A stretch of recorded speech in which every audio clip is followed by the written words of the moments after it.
panellists. I brought in comics because I want to give it a lighter edge, and also they work for less. See you there.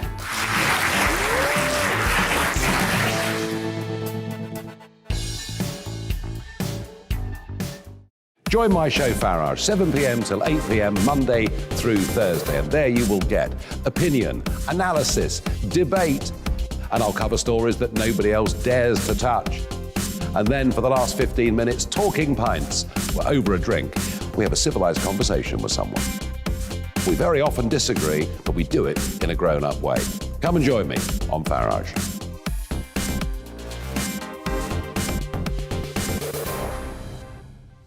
I'm Colin Brazier.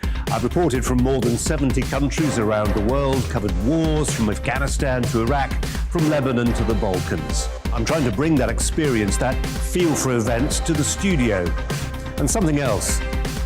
I'm ready to give an opinion. Today's stories with a spark. Brazier from 8 p.m. weekdays on GB News.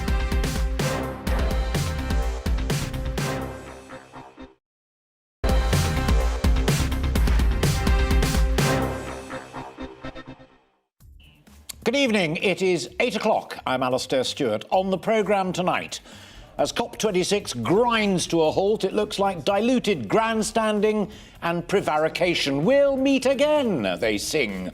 But some smaller nations say we might not be here. Well, as the world frets about climate change and China, is Russia quietly gearing up for an invasion of Ukraine and another Cold War? And could magic mushrooms be just the thing to take our minds off it all? Scientists say they're good for us, with or without psychedelic music. All of that coming up, but first, a news update. Here's Karen.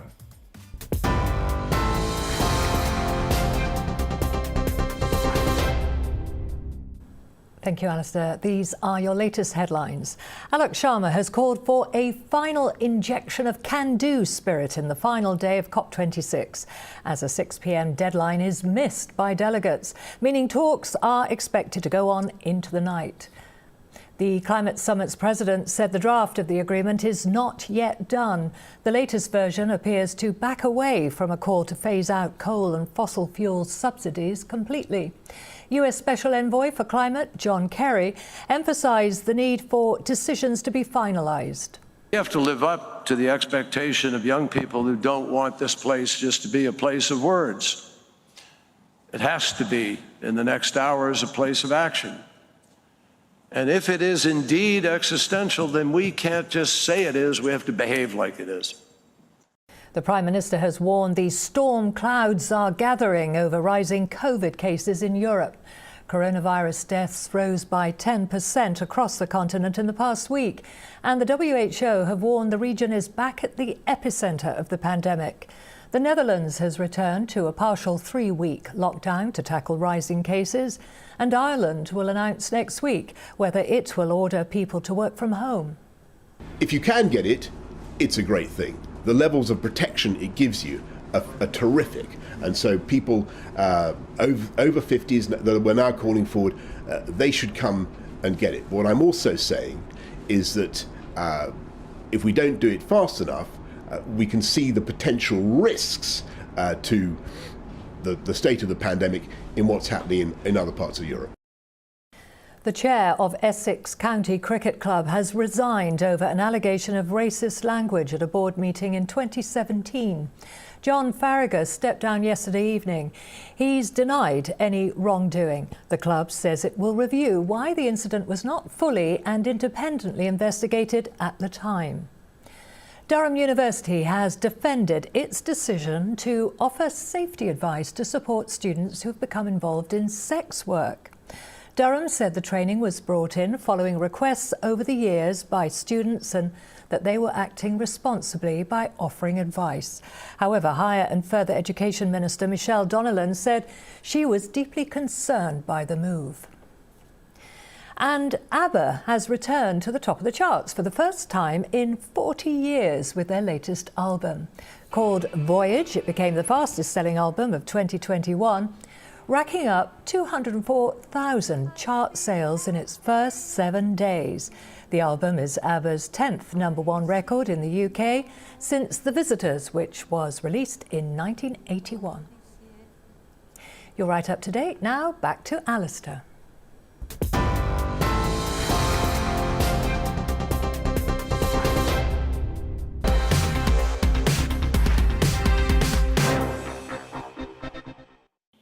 Karen, thanks very much indeed. And indeed, as you heard in Karen's news bulletin, the final hours of COP26 are ticking by. The race to secure a final deal has begun.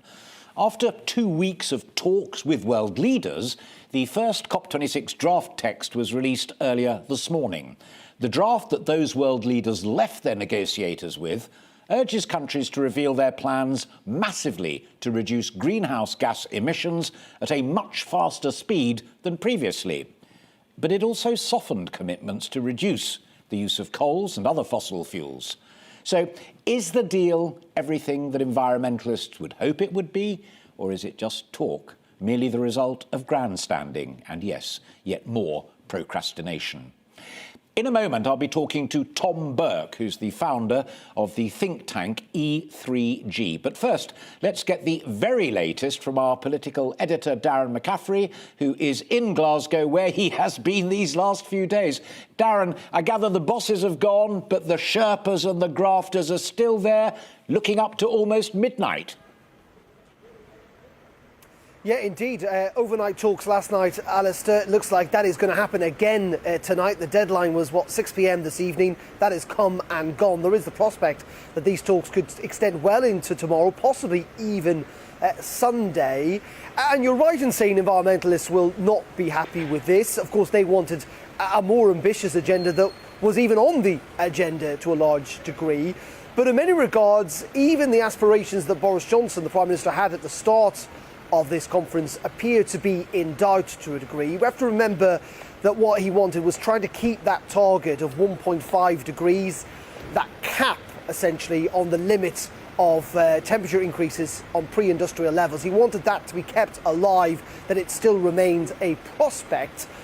Well, tonight that seems very unlikely indeed. In fact, the UN Secretary General saying it is on a life support machine, that ambition, because if the current draft resolution was to go through, that target would seem like it would not be met at all. The main dividing lines, as you've rightly pointed out, are on the idea of fossil fuels. Some countries are uneasy about not including those subsidies in the draft resolution. They want to essentially not have that in there. Countries like Saudi Arabia and Russia, and at the moment there's real tangle over that. There's also concerns, it must be said, about money. The EU, the US are not terribly keen to put an awful lot more money into this. Developing countries making the case time and time again that they need essentially funds if they are to try and limit their carbon emissions in the years to come. And so it's all very tricky, it's very complex. These are 200 different countries, 200 different negotiating teams trying to go through this document, trying to reach agreements. That's not to say that has not been progress. This agreement will still be a step forward in the right direction for environmentalists. It just doesn't nearly go far enough. And I think in the end, actually, that's where it's quite interesting, because maybe Boris Johnson built up the prospects of a real breakthrough deal too much here. At the end of the day, this is COP26, there will be COP27, there will be COP28. These are staging posters of incremental changes rather than big breakthrough moments. And I think at this conference, while there will be progress and there will be things that Boris Johnson and others can point to as significant progress, it's not going to be the breakthrough conference that I think him and many others would have hoped for. I was very taken by what John Kerry said in Karen's news report, and you will have heard him because you're there. I quote, "We cannot just say it's existential, we have to behave like it is." I mean, crystal clear, he's saying we are, the UK are, but what about China, India and the rest of them? Yeah, indeed, but those countries, maybe less so China, because obviously China now is the largest contributor when it comes to carbon emissions, but other countries, developing countries, frankly say, we didn't get the world into this mess. You know, this is a mess that Western countries in particular have helped create, and they have to be, they would argue, at the forefront of solving it, and that's why, again, they would point to things like money are really important to them. But you're right, we heard from some of the Pacific Island nations today saying that they are literally drowning. Their islands will disappear if action is not taken. And when you point to these targets that people set, the politicians like to say that they have now signed up to becoming carbon neutral by 2050 or 2060 or 2070, that is so far off in the future. It's difficult to know whether they'll ever be able to be held to those targets. And also, they would also say some of the progress needs to be made now, that carbon emissions need to be falling by the end of this decade, but under current projections, they're due to grow by 45%. And that is why, at the moment, I come back to this point, that Paris Climate Accord target of 1.5 degrees, that is nowhere within sight under this draft resolution. There is still negotiations, though, Alastair, and Boris Johnson, Mario Draghi, the Italian Prime Minister, had a phone call tonight in which they made it clear that these are still critical hours, that a better deal can still be done. We're just going to have to see, maybe not in the wee small hours, maybe tomorrow afternoon, maybe Sunday, what the final resolution actually says. Darren, thank you very much indeed. Well, as promised, joining me now live is Tom Burke. Tom's the director of the think tank E3G and is an environmentalist and has been engaged in this this whole debate for as long as I can remember. Tom, Darren McCaffrey, I hope you heard, was just saying that although the stages have gone, the Sherpas and the men and women behind the scenes are still there. Do you have some optimism that in the next 24, 48 hours, this may look slightly better than it looks at the moment?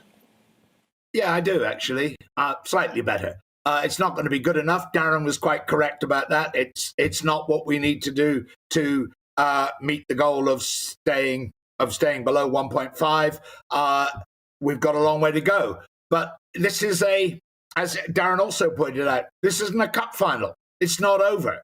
We go on playing COP27, COP28 will go on. This is probably the most difficult thing human civilization, has ever tried to do. So it's not going to be done by a wish and a prayer. It's going to be done by a lot of the kind of extraordinary hard work, most of which doesn't get reported. It goes on in the corridors, it goes on in closed rooms. It's not easy to see, but that's how we're going to make progress. And we are making progress, as Darren said.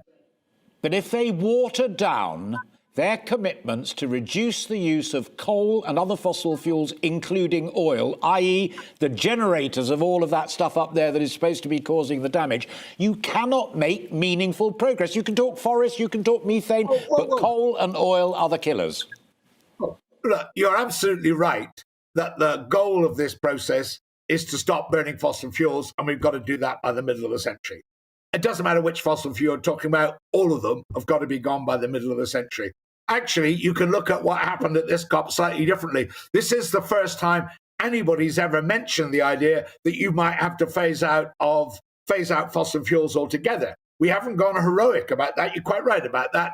But at least we've now got agreement from all of the countries that at some point they have to go. Now the argument is going to be, okay, when and where do they have to go? But at least there's now, and that's a small step, but it is an important step forward. By the way, it's a really important step for the investing community, which is playing a much bigger role than it's ever played before in a climate change negotiation. The investment community are now getting a message that governments, they might not do it quickly enough, they might do it well, but they are going to drive out fossil fuels. And that means they will get ahead of that curve. So absolutely. It is going to damage as the Prince of Wales pointed out in that brilliant article in the Sunday Telegraph a couple of weeks ago, the investment community is vital. The billionaires have played a blinder, haven't they? In the headlines. I don't think they played a blinder on the ground. I think they're very good at, as it were, capitalising on their ability to attract attention. I think by and large, most of them don't have a very good idea about how politics works, which is hardly a surprise. Final point, I tweeted before it all started that if China doesn't show up, it's dead in the water.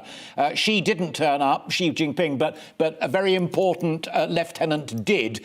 And China are talking to the United States of America about climate change. That, to me, is a big headline. Yeah, and it was a big headline, and you're absolutely right about that. And it was a surprise. It wasn't what people were expecting to happen, and it matters less. Xi hasn't been out of China in 2 years because of COVID. So I don't know. You could read too much into him not turning up, and he wasn't allowed to speak because that's the rule of the conference. He wasn't allowed to make a video message.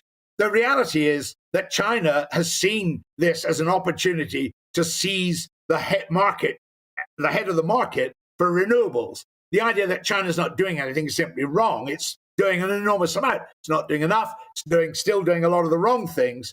But its real driver is the opportunity to seize the dominance in the global market for non-fossil fuels. And we want to be very careful we don't let it do that. Tom Burke, great to talk to you again. Thank you very much for your time this Friday evening. That's Tom Burke from E3G. Oh, and that's me knocking the water over. There you go. Live television. Magic. The Home Secretary has spoken to her French counterpart about the continuing small boats crisis in the English Channel. Sources have told GBNews Priti Patel is furious that the French are not doing enough to stop small boats from leaving their beaches. She's probably furious too with the host of nations between Iraq, Syria, Afghanistan and here who just seem to chivvy the immigrants on their way. On Thursday, 1,185 people were intercepted as they crossed into UK waters, the biggest incursion on a single day since this migrant crisis began. Our Home and Security editor, Mark White, was on the Kent coast on Thursday, reporting live as boatload after boatload was brought ashore. Here's just some of what he witnessed. Well, it is, again, another very significant day of migrant activity out in the English Channel. We are expecting any second now here at Dover Harbour another lifeboat, the Dover lifeboat this time, to come in. We're told it is absolutely full to the gunwales with migrants that they've picked up in a number of incidents out there in the Channel. What I'm going to do is just step to the side and allow Jeremy, our cameraman, to concentrate fully on this shot that you see now as the lifeboat rounds the corner here into Dover Harbour, and you can see, well, I said it was packed out. Absolutely is. Just that's the bow of the vessel there, full of migrants, and then I think towards the stern of this lifeboat, more migrants on it as well. I'm just going to pause for a second as we see this lifeboat pass us now.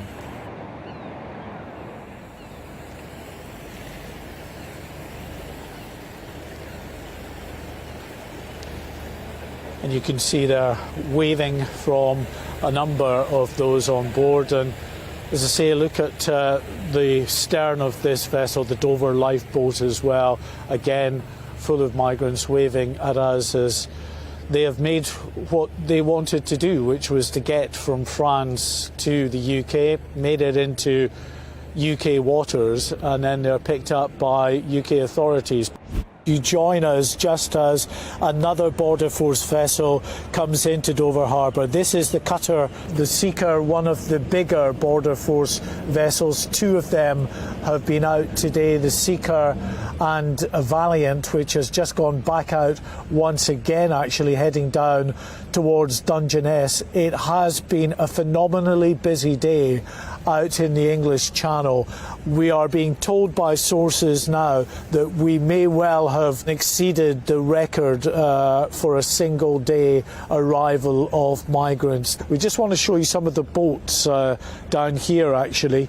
Now these are much bigger than the small boats that we were seeing even just a few months ago, which were about a third of the size of these. These are 11 and 9 metre inflatable boats. The people traffickers are getting more sophisticated. They know that they can pack more people on these bigger boats, and that's what they've been doing today.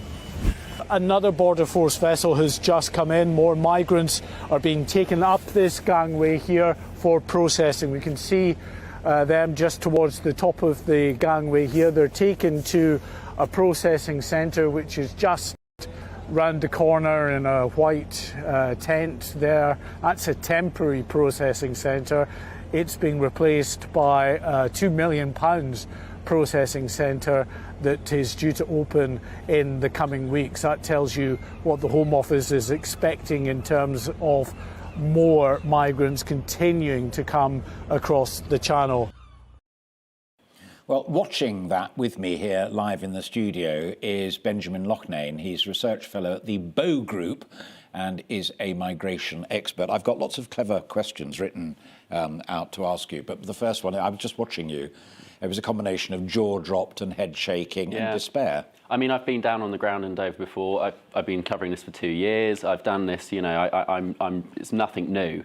But that sort of number, that sort of influx, and even the scale of the vessels involved, it's astounding. And the fact that they're now building a £2 million processing centre, that means they don't expect this to stop at any point soon. In fact, they expect it to continue and get worse. Yeah, it's also £2 million that's not spent on schools or hospitals or care or the rest of it. At a time when taxes are going up. Absolutely. Who do you apportion blame, or how do you apportion blame between the French and the Brits? I think it's pretty balanced. You know, the French allowing them to leave in the first place, turning a blind eye to it. You can't blame maliciously? Well, you can't blame them for it. It's in their interest. They don't want those people in France any more than we want them in Britain. So if they leave, it's, you know, well, you can look the other way and not worry about it. But so in our case, is it incompetence, or is it that our heart really isn't in the game? I think it's just that the government doesn't care that much. They see it as a problem. Which, despite everything that Priti Patel has said? Despite everything they said. Well, I don't think it's Priti who's really to blame. I think it's Boris Johnson who doesn't care so much, and the cabinet, there's not much support. I think Priti probably does want to solve this issue, even from a PR perspective, even just from her legacy. She doesn't want to be the Home Secretary who presided over the biggest breach of border security in our history, probably. But does collective cabinet responsibility, which you and I remember from the good old days, does that preclude her saying, I'm really trying my best here, but, you know, there are barriers? I think there's barriers from above and barriers from below, so she doesn't have any support. She needs to say that, though, doesn't she? She does need to say it, but she can't, really, because she can't say, my department is absolutely awful, and the civil servants working for me... No, John Reid, a Labour Home Secretary, said, my government is not fit for purpose. I'd love it if she came out and said that. That'd be fantastic. I would say, finally, she's saying what's true. But at the moment, all she does is she says, oh, I'm going to halve them. In 2019, she said she's going to halve the crossings and stop them entirely by spring. And all that's happened is it's risen steadily, to the point now we're at 30,000 a year. It's outrageous. I introduced you as a research fellow for the Bow Group, which is a conservative with a small c. I mean, it used to be party pre, but it's definitely on the left of the Conservative Party thinking. Is there in your mind a policy solution that would satisfy those who just say, you know, not quite sink them, but, you know, ram them and get rid of them, and those who would say, look, if they are genuinely in fear of their lives, we need to try and give them a break. If they're just here for the economic crack, they can go straight back. Is there a policy that could capture all of that? The only way to solve this is to stop them from getting in the dinghies and making the crossings in the first place. That's France. That's France. That's diplomatic. That's incentivising France to prevent these from happening. At the moment, there's no incentive. We give them money. They go, thank you very much, and do nothing about it. We are doing nothing to actually incentivise France stopping these crossings. We need to take the diplomatic approach. And as long as people continue to get into dinghies, cross over, get put up in 4-star hotels and given Domino's pizza, I think in the last few days, the Home Office has spent £10,000 worth of taxpayer money on Domino's pizza alone for these migrants. It's an obscene waste of taxpayer money. You said diplomatic 3 times in that conversation. Yeah. Is Liz Truss a better, tougher option? We'll see. Look, I'm going to give her a chance. I'm going to give her a chance, but I don't expect much, unfortunately. I think a lot of the issues of this government come from the fact that it's the leadership from Boris. He doesn't care about the issue, and I don't think he really intends to solve it. Well, we certainly troweled it over there, and sadly, no great solution. But thank you for your candour and for your answers there. Thank you very much indeed. Now, the United States has warned its European allies that Russia might be preparing for a potential invasion of Ukraine as tensions continue to rise between Moscow and the West over the migration crisis, both here and elsewhere, which we've just been talking about, and, of course, energy supplies. Now, reports suggest that Russia is once again massing soldiers and military equipment at the border of what was, of course, a battlefield in 2014 when the Russian Federation annexed the Crimean Peninsula. Some strategists go further. They suspect that the West's global fixation on climate change and fears over China have seen us all take our eye off the Russian ball. Putin spotted that and is poised to make his move. Join me now, live from Washington, D.C., is a Been there, done it, seen it all before, man. George Beebe, Vice President of the Centre for National Interest and former Director of the CIA's Russia programme during the Bush administration. Great of you to join us here this evening, there, midday. I'm most grateful. Is this, in your view, George, a frightening case of, while the cat's away worrying about China and climate change, the mice, or the big Russian bear, will play? Well, I think the first thing I would say is that this is indeed a very serious situation. We're not imagining the buildup of Russian forces on the Ukrainian border. This has been going on for quite a bit of time. And it is coupled with some rather alarming statements on the part of very senior Russian officials, including Putin, which indicates that they're quite concerned about what's going on in Ukraine. And they've demonstrated already that they're prepared to use military force to defend what they see as their interests as they relate to Ukraine. So I think we need to take this situation very, very seriously. I don't believe that it's a situation, however, where the Russians are waiting for our attention to be diverted elsewhere to take advantage of our lack of attention. I think this is a situation where the Russians believe that their security red lines are in danger of being crossed in Ukraine. And in a situation like that, the danger is not that they will take premeditated aggressive action, but they will do things in response to what they believe the West is doing. And we could end up in an inadvertent spiral that results in the use of force here. So we need to be very careful about how we handle this, in addition to taking the threat very seriously.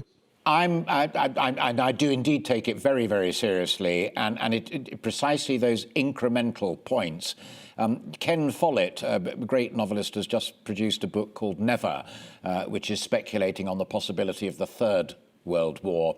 And there's a brilliant quote in the middle of it, which says, from the president, in that book, a fantasy woman, obviously, of course, but she says, world crises tend to occur when tiny incremental steps are not taken seriously. That's how the First World War started. Right. I very much agree with that. And I'm glad that you brought up the First World War scenario, because it's one that we don't usually apply when we're talking about these crises with the Russians in the former Soviet Union.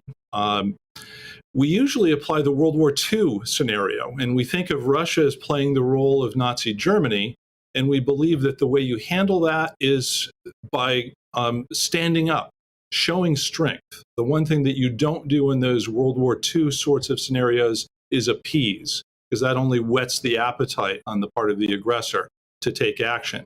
I think the World War II analogy is most appropriate here, because that was a situation where a series of events came together. People made mistakes. Statesmen did things that they didn't realize would cause a chain reaction of developments and wind up in a war that none of the key players really wanted or imagined as being possible. And I think that's the danger that we're facing right now with Russia and Ukraine. 100% agree with that, George. Final point, and I fear it's a quick one. One thing that's fundamentally different between now and either the First or indeed the Second World War is economic matters. And Putin has the gas card, as it were, the energy card. With that, he's kind of got us in a corner, hasn't he? Well, to some degree, that's true. Europe needs gas. They recognize that they can't head into this winter with real shortages there. And the fastest and easiest way to get it is to go to Russia through Putin. So he knows that he has some leverage there. But that leverage, actually, there's a dependence there that runs both ways. The Russians need to sell that gas. Their economy depends to a significant degree on those supplies of gas. So Putin himself has to be careful about to the degree to which he uses that leverage for political purposes, because it can backfire. Absolutely. George Beebe, a great pleasure to talk to you. I know you're a regular guest on GB News. It's the first time I've had the pleasure of discussing these matters with you, and I hope we can repeat it again very, very soon. Thank you so much. Live from Washington, D.C., George Beebe. After the break, I'll be discussing the vaccine mandate for care workers. So join me again after this break. On Mark Dolan tonight, my celebrity guest in Mark Meets is legendary actor Bruce Jones, famous for playing Les Battersby in Coronation Street. He's had drink problems, money problems, but he is the ultimate survivor and tells me his amazing story at 10. In The Clash, should we axe private schools? Can you de-radicalise extremists? And in my monologue, none of the COVID measures are about health. 3 hours of big opinions, big guests and big topics. See you at 9. You're watching GB News live across the UK and the world on our digital stream. GB News is Britain's news channel. We are the UK's home of discussion and debate from all perspectives. We are here for you. Don't forget to join our YouTube community by clicking on that subscribe button. And if you want the GB News app, you can click and catch up on programmes anytime. We love to hear from you, so email us. gbviews@gbnews.uk. Thanks for being part of the GB News family. My name is Andrew Doyle. Join me every Sunday evening at 7 p.m. for Free Speech Nation. This is a show where we address current affairs and news stories of the week with the help of two wonderful comedian panellists. I brought in comics because I want to give it a lighter edge, and also they work for less. See you there.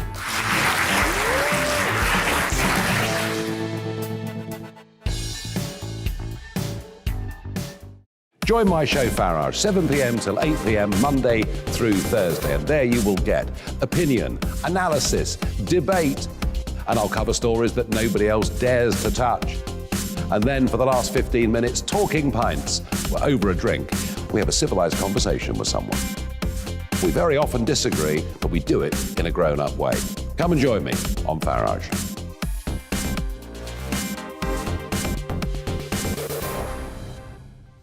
I'm Colin Brazier.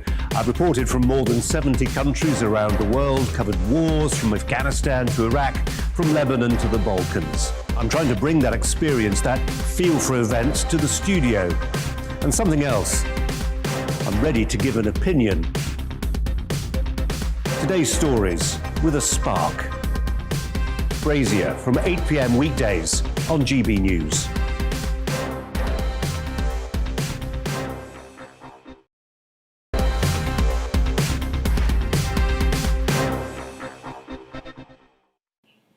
Care homes now, and from the outbreak of the coronavirus, they have been a bleak battlefield. From having untested patients arriving from hospitals to make room for folk infected with COVID, via shortages of PPE to brutal restrictions on visiting rights for residents nearest and dearest, it's been very hard. Well, last night, it got harder. All staff must now be fully vaccinated against COVID or they lose their jobs. The NHS reckons about 50,000 haven't been jabbed, many more than the Health and Care Secretary estimated when he unveiled the policy. The National Care Forum reckons around 8%, nearly more than 1 in 10 of its staff, could have walked today or face being fired. And next up, of course, it's the NHS itself from April next year. Now, to be clear, however, this isn't just a medical question. For some, it is an ethical question, and a scientific one too. Seems obvious that anyone who wants to work in the care sector, or the health service come to that, would want to do anything and everything in their power to keep their patients safe. Few, if any, in the NHS argue against having protection against hepatitis B, for example. But now it gets tricky. First, a good few argue this is simply an invasion of their civil liberties. In some cases, their religious beliefs too. The jab wasn't and couldn't have been a condition of employment when the vast majority joined the sector because neither it nor COVID existed. So to make it a condition of continued employment is a pretty fundamental shift.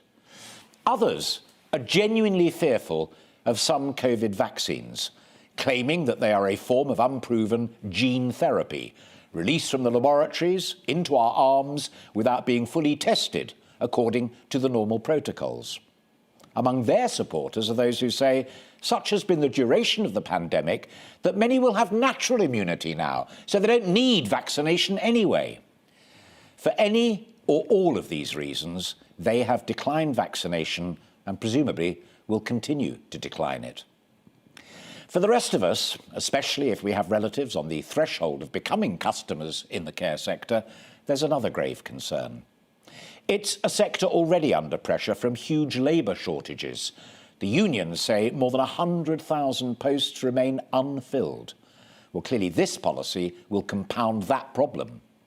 Care homes are already closed. Many tonight are no longer accepting new admissions, and it's expected that some will be pointed in the direction of hospitals. That's would-be residents. And those hospitals are already hard-pressed with, albeit declining COVID cases, but certainly wrestling with rising waiting lists.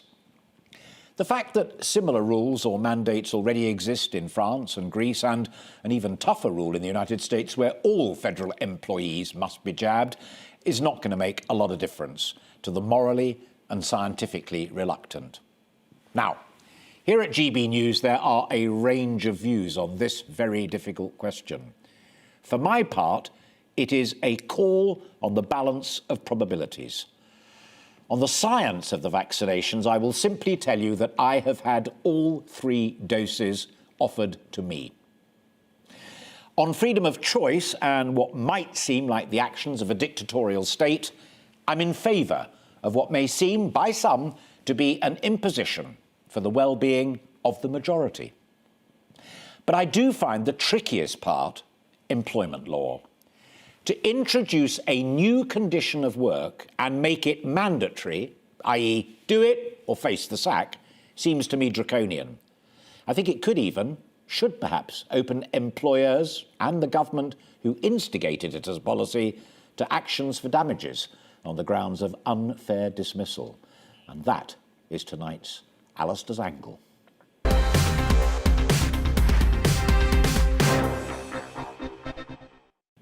Well, joining me now to discuss the crisis in care homes is Nicola Richards. Nicola is the chair of the Sheffield Care Association. So let's get it to the micro level first and then come on to some of the big macro questions. How bad is it for you and the business that you're running and your friends running other businesses there in Sheffield, looking after these elderly, vulnerable people? How bad is it tonight? I don't want to paint a bleak picture, but it is really bleak at the moment. I've never seen such staff challenges as I've seen over the last 20 years, as I've seen today. So it's difficult. It really is difficult at the moment. It's challenging. It's incredibly bleak at the moment, and I can't stress that enough, to be honest. How many people have you had to let go, as they say in America, or sacked, or how many have just walked?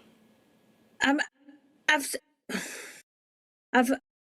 been incredibly fortunate that I've only lost 2 people through the mandatory vaccine process, but I've actually seen 17% of my workforce.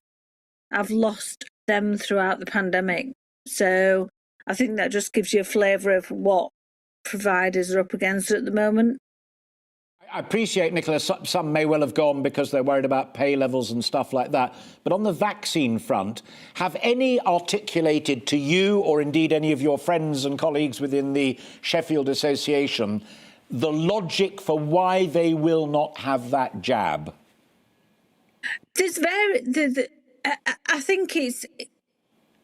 I think there's various reasons, really. I think there's health reasons, and I can't ignore that people have had the jab and had adverse reactions to the jab, but then also we can't ignore that people feel compelled by government.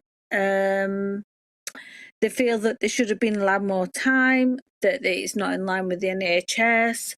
And I think if we'd have been given more time, I think we probably would have had a slightly better uptake on it with care staff.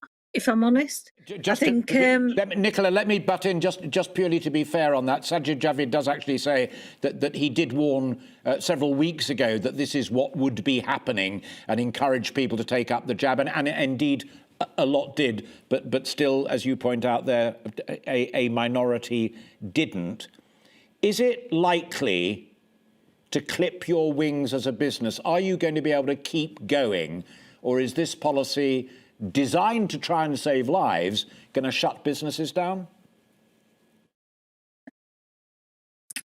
I think, not being political, but I think to be brutally honest, I think if care staff cannot care for residents, no care, no staff, which is what I keep saying. We cannot look after the NHS. We cannot look after the community, and that is a really big challenge for us. And so I think we will see people, providers, handing back contracts because they've not got the staff. We haven't got the staff to look after the people. And it really is a fundamental issue that if we haven't got the people, we can't look after the residents. And that is fundamental. It's basic. It's a basic thing that we've all been saying, and this is what frustrates me, because we have been saying this for many, many months as providers, as leaders across the country, and the government have not listened to us. They have not listened to what we're telling them. We are listening. We are literally losing staff to the NHS. How is it right that as a care sector that we are losing people to the ambulance service, to the NHS, and we just cannot. It just doesn't feel right. It's not right. Nicola, I'm going to get told off by the people in my ear because I want to. Hours. I just want to get in one final quick question, if you'd be so kind. Do you fear actions for wrongful dismissal if you have to sack somebody because they won't have the jab? I'm not worried about that because government have made it law. I'm more worried about what the impact is on the healthcare sector. Pleasure to talk to you, and thank you very, very much indeed for your time. Best wishes, seriously, from me to you and all of us here to you, because it's a tough old job and it's tough times tonight, but also through you, all of your colleagues. I cannot stress enough how difficult this is at the moment, honestly. I cannot stress that. Listen to care providers across the country. Honestly, government need to listen. We are not going to see winter out. The NHS will implode without the services of myself, and it just is heartbreaking. Nicola Richards, I'm genuinely sorry to hear that. Good night, and thank you very much for your time this Friday evening. Nicola Richards, can't really top that kind of heartfelt feeling, can you? So I am now in trouble over the timing of the programme, but I hope you agree that that was worth it. Now, changing tack completely, a troubling wave of anti-Semitism is sweeping across British universities. It comes after the Israeli ambassador was rushed out of the London School of Economics by security officers over concerns for her safety. Now, Priti Patel, already been on this programme, but here she is again, tweeted that she would continue to do everything possible, quotes, to keep the Jewish community safe from intimidation, harassment and abuse. I'm joined now by Emma Webb to discuss this and other matters that are on her agenda. I mean, the hounding of Israel's ambassador to London has prompted the fundamental debate about not so much anti-Semitism as freedom of speech at large. Where has it gone? Well, absolutely. And actually, this is not particularly surprising, given that this is the Israeli ambassador, because we have seen issues like this previously. Back in 2016, there are a number of instances at UCL, University College London, also King's College London, with Israeli speakers who faced intimidation, with Jewish students being quite literally barricaded in a room and told that they were advised not to leave for their own safety, chairs being thrown, individuals reporting assaults, with various activist speakers there from pro-Palestine groups. You say various protesting. activist speakers. I mean, from historians to clerics, from diplomats to politicians, it seems nowadays to be the case, very different to when I was at university. If I disagree with you, no platform for you. Well, quite. I think I probably shouldn't have described them as various activist speakers. I was thinking particularly of one former IDF commander, Chen Mazig, who was at a university to speak about his humanitarian work in the West Bank. Another speaker who was, I think, formerly part of the Shin Bet, which is the Israeli Secret Service. So there are a number of speakers associated with Israel, and the events were hounded by protesters who set off fire alarms, smashed windows. And in this particular instance, the police are currently investigating some tweets that, or I believe actually they were posts on Instagram. And if I could just read that out to you, it was posted from a social media account called LSC Class War. They said, whoever smashes the ambassador's car window in Lincoln's Inn Field gets pints. Let's effing frighten her. And then another post separately saying, at 1825, we're storming in. Let's make her shake. F the old bill. So this wasn't a case, simply of protests outside of the event, but what clearly appears to be straightforward intimidation. And we see this not only in relation to Israeli speakers in this instance, and as we've seen over many, many years in relation to the Israel-Palestine debate, but also at large, this intimidation on campus, as we recently saw against the gender-critical academic Kathleen Stock, because people don't like their opinions, and so they try to intimidate them off of campus. And eminently traceable, as you mentioned, the old bill being involved there. They now know how these things can be done. Emma, we were going to talk about Harrow School, but I fear we've run out of time. My apologies for that, but I'm sure it'll run and run, so let's do it again next time. But for the time being, Emma, thanks for joining us this evening and have a great weekend. Thank you very much indeed. After the break, we will be discussing the apartheid apology video released after the death of the former South African President F.W. de Klerk.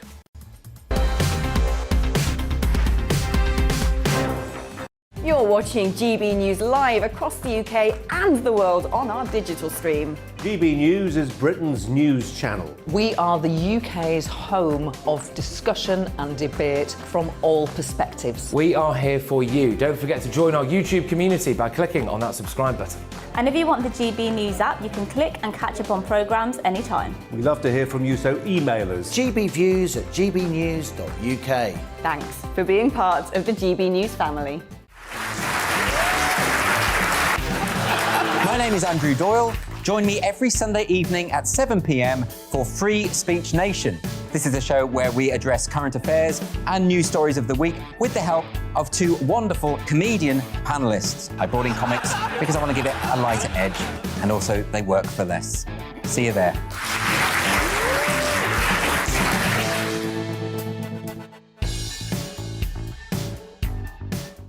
Join my show Farage, 7 p.m. till 8 p.m. Monday through Thursday, and there you will get opinion, analysis, debate, and I'll cover stories that nobody else dares to touch. And then for the last 15 minutes, talking pints. We're over a drink. We have a civilized conversation with someone. We very often disagree, but we do it in a grown-up way. Come and join me on Farage.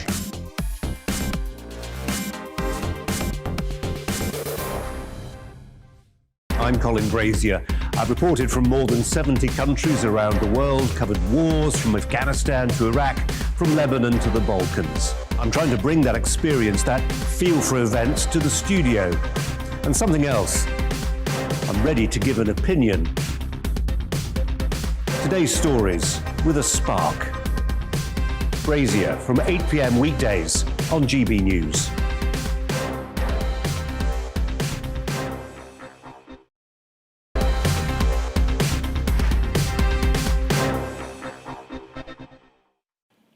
South Africa's last white president, F.W. de Klerk, has apologised posthumously for the pain caused by apartheid, the historic cornerstone of the party that he led until it seems he saw the light. As he had decreed, the recorded video was released following the announcement that the former president had indeed died, aged 85. Having brought an end to apartheid and releasing Nelson Mandela from Robben Island prison, de Klerk was the joint recipient of the Nobel Peace Prize with Mandela for his role in ending apartheid. However, de Klerk's legacy in South Africa is not straightforward. First, let's take a look at that video. Let me today, in this last message, repeat, I, without qualification, apologize for the pain and the hurt and the indignity and the damage that apartheid has done to black, brown and Indians in South Africa. I do so not only in my capacity as the former leader of the National Party, but also as an individual. Well, I'm now joined by a South African political reporter for IOL, Kayleen Pillay. Kayleen, thank you very much indeed for joining us. In a statement yesterday, the Mandela Foundation referred to de Klerk's legacy as an uneven one. How will he be remembered in South Africa, given that complicated, uneven past? Well, de Klerk, firstly, thank you for having me, but de Klerk was the last ruler under apartheid law. And with that always comes a lot of controversy.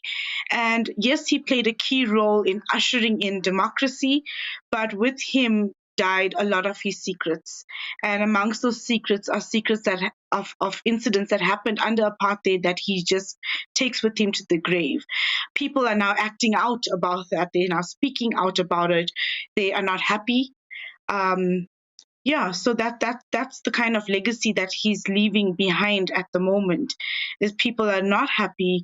There are some people that are very aware of the role that he played in moving us from apartheid law to democracy, but people are now calling him out for the things that he's said and he's done in the past. Fascinating. I was there in the 90s, and the other brutal truth is that there were many white faces that were furious with him and the National Party for having ended apartheid and having released Mandela. There was a lot of pressure on de Klerk to actually make that move internationally and locally. And I mean, no doubt he did play a very big role in moving our country from apartheid rule to a democratic land and helping release Mandela and all that came with it, even sharing the Nobel Peace Prize. That we cannot take away from him. I think where the anger and the anguish comes from, especially recently, is from last year was the last controversial thing that happened with former President de Klerk. Was when he was interviewed by our South African broadcaster, he said that apartheid was not a crime against humanity. And that caused a lot of outrage among South Africans. And that's the kind of, feeling that was left. I think the link has gone. But actually, that's, Peter, thank you very much indeed. What a perfect way to end. That the quote there, just to underline what she was saying, was that de Klerk was quoted as having said that apartheid was not a crime against humanity and that folk are still mulling that over.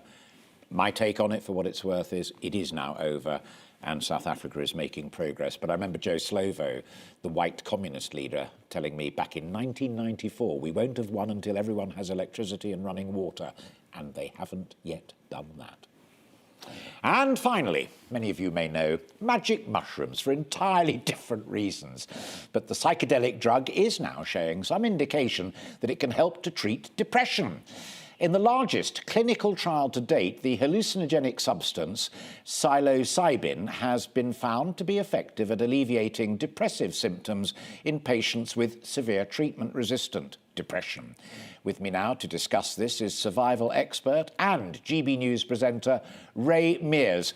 Great to see you, Ray. Last time I saw you, I was going out and you were coming into the studios to do your show. Now here we are down the line.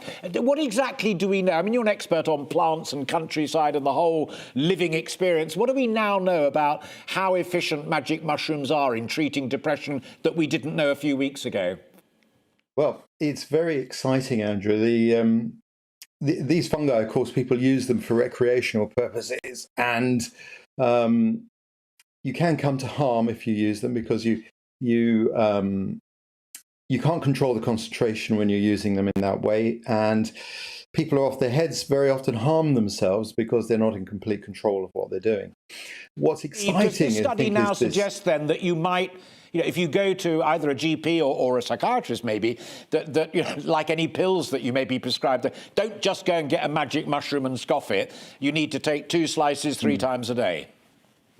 Yeah, no, this needs to be medically controlled, obviously, so the dosage is correct. But I also think the circumstances under which it's administered probably need to be controlled as well, because the active chemical psilocybin, basically it blocks the filter in your brain that filters out what your senses are bringing in. So it can enhance your mood, and if you're in a bad mood, it could, of course, create a negative trip. But what's exciting is there is the potential in the clinical use of this chemical to not only control depression and even post-traumatic stress syndrome, but perhaps even to cure it. And that would be an amazing achievement, a great advancement. As you know, there are a lot of people suffering with these problems, to say nothing of our service personnel who've been in combat in very stressful situations. If we can find a cure for that, it would be wonderful. You're a great forager and a great survivalist. Do you reckon there are other things out there growing naturally and growing wildly that we may be able to harvest, test, and use in other medical ways? I'm sure there are. In fact, what's interesting is that many of the most toxic things are actually that the toxins can be very effective medicines for very serious problems. The challenge is for us to understand how to use them, and that's very complex, especially when you're dealing with a chemical that is basically rewiring our brains. It's intriguing, isn't it, when you think the final observation on it all is that something as universally accepted now as penicillin was an odd growth that happened entirely by accident. It's amazing. And, the mysteries of nature are there to be enjoyed and to be unraveled. But I'm excited that at last there may be a genuine and effective use for this incredible chemical that we've known about for centuries. But perhaps now we're just starting to get to the point where we can actually start to use it to help society. And I think that would be fantastic. I agree with you completely. Ray, great to see you, and see you on the steps or in the studio again very soon. The great Ray Mears there. That is it from me and all of my guests. Next up, it's Mark Dolan. I'll see you tomorrow at midday on GB News. Hello again. The weekend is almost here, and for this weekend it's going to be a lot less windy than it was through Friday. Often quite cloudy, but for most of us it is looking dry, and that's because we've got this area of high pressure building in as we go through the weekend and settling our weather down across the UK. It keeps these weather fronts at bay and it brings much lighter winds, so there will be the risk of some mist and fog, I think, as we go through the mornings. But through the rest of this evening and overnight, some strong winds and some heavier rain to come for a short while across some parts of the North Midlands and northern England, but that tends to ease away. And then for many places, it is turning drier. We've got clear skies for Scotland and parts of Northern Ireland, so getting quite chilly in rural spots here, but staying fairly mild further south with a bit more cloud and breeze. So to start Saturday, bit of a grey, misty start across those southern areas, but we will see some brightness developing, I think, through the morning. Best of the sunshine through the day will be for Scotland, perhaps for Cumbria and also the east of Northern Ireland. Western areas, though, seeing the cloud thicken later on. And it will stay quite grey across East Anglia with a breeze coming in off the North Sea, so a cooler feeling day here, but elsewhere still fairly mild in that sunshine and feeling better with those lighter winds. But it's where we have the light winds and clear skies overnight that allows some of those mist and fog patches to form. So through the spine of the UK, we could see some fairly grey and misty conditions as we go through the early hours of Sunday. Cloudier out towards the east will mean that temperatures will hold up here, but out towards the west for Northern Ireland, Western Scotland, we see some outbreaks of rain, mostly light and patchy. So as we start Remembrance Sunday then, for many of us it is going to start on a fairly grey and cloudy note, but we will see some brightness poking through during the morning, and that means that we will see some sunshine at times through the day, but staying wetter across the far northwest of Scotland and a few bits and pieces of rain possible elsewhere. It stays fairly grey and cloudy as we go into early next week, the best of the dry weather towards the south. Bye-bye.